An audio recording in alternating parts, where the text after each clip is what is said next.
This, without sounding sensationalist, is something akin to an emergency broadcast.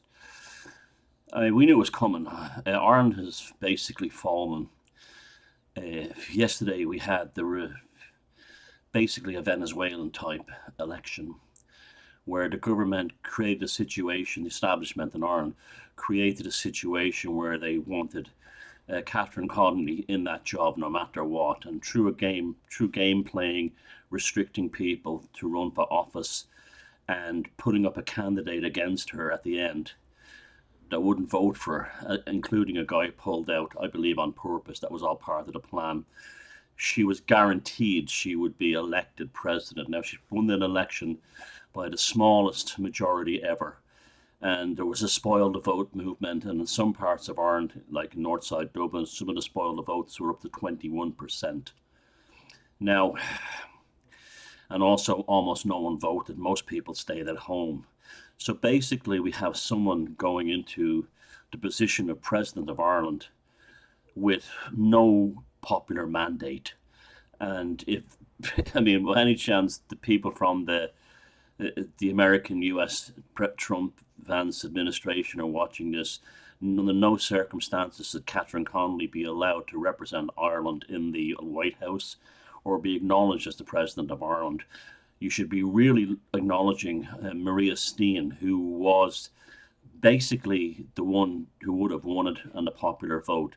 But because she's a centrist, because she has, a Christian outlook, because she's extremely attractive, because she's stylish, classy, and a really stand-up kind of person, they didn't want her. Instead, we've got something that looks like a bag lady and a cross between a bag lady and a Gollum from Lord of the Rings, who is put in the job. They don't care if she's in there 6 months or 7 months or 7 years. She will be immediately given all kinds of really, really freedom restricting bills by the government and Irish establishment to rubber stamp. That was her job, to stamp bills into law. So we will have draconian climate change bills passed into law. We will have radical laws punishing native Irish for what they will claim would be racist or bigoted transgressions passed into law. We will have a non-stop supply of bills passing, basically allowing the Islamic Brotherhood to take complete control of this country. Many of us now believe that the Islamic Brotherhood, through various celebrities in this country and politicians and sports figures and sporting organisation, is really the shadow government of Ireland. She will pass all those restrictions into law against Irish people who might want to protest against that by saying, hold on a second, what's this? Who are these? Who are these people from the Gulf states telling us to do this? Who are they? Again, you'll be charged with Islamophobia or something like that. She will rubber stamp every restriction on personal freedoms into law. She's already said she believes there are three genders, and we need to legally enshrine a third gender that's neither male nor female. At a time in the world, I might add, where the transgender thing has basically flopped. It's again, Ireland Paddy Last seems to think it jumps on the thing years after everyone is or just about to lose interest in it, and thinks they're on the cutting edge of radical things. So, and of course, our neutrality, which doesn't exist anyway, will be officially signed away, and basically, Ireland, if she runs her full 7 years in office, at the end of it, Ireland will be an Islamic republic. I've no doubt about that. So I'm calling on Irish Americans. I know you have problems in your own country, but how can you help Canadian Americans? Sorry, Canadian Irish, Australian Irish, British Irish, English Irish, Scottish Irish. Uh, I'm calling on you to destroy this country. The only hope this country has is to be economically destroyed. And this is lit. We have no democracy here. We have a government, a woke government that seems to be heavily infiltrated by the Islamic Brotherhood. And basically, every policy that now was rolled out in Ireland is either rolled out from the Gulf states or from Davos. There's nothing comes from Ireland, from inside Ireland. So don't come here on holiday. Don't buy Irish products. Boycott them. Uh, you know, remember now, Ireland is now a pariah state. We do not have democracy anymore.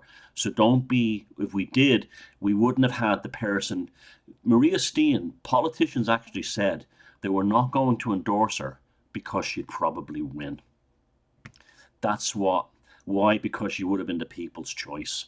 This is how bad it is here now.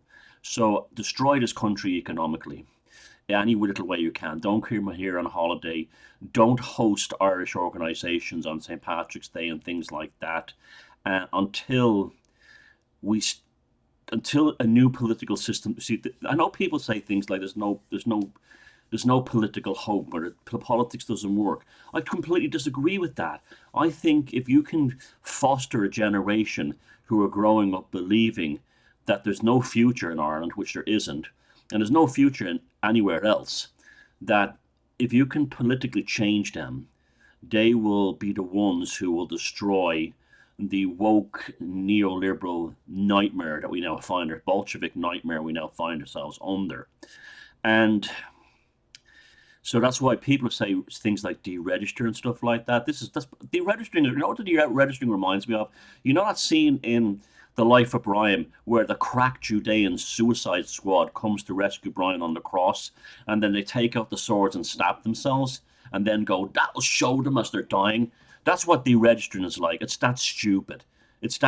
You may actually one day there may be something worth voting for, and you're deregistered. Are you stupid? Well, you've already answered that question. But yeah, so the only way out of this is for Ireland to be destroyed. Now that's why I think Ireland is heading for destruction anyway, economic anyway. So as soon as she enters into the Ars Neutron, the presidential palace, where she will reside in luxury and wealth and privilege, even though I don't even think a million people even voted for her.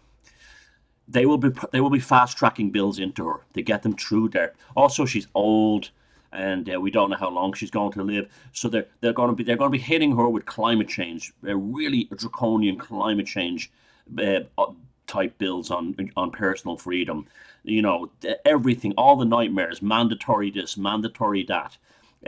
Everything. They'll be flying those bills into her, and she will literally rubber stamp them.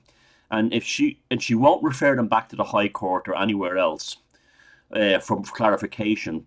She'll probably, if she has something doubts about it, she'll probably be on the phone to Bahrain, Dubai, Saudi Arabia, or other Gulf states, asking them, is this good enough for you guys? That's literally what we're dealing with. So if you're of Irish extraction, or even if you're not and you just love Ireland, this is an SOS.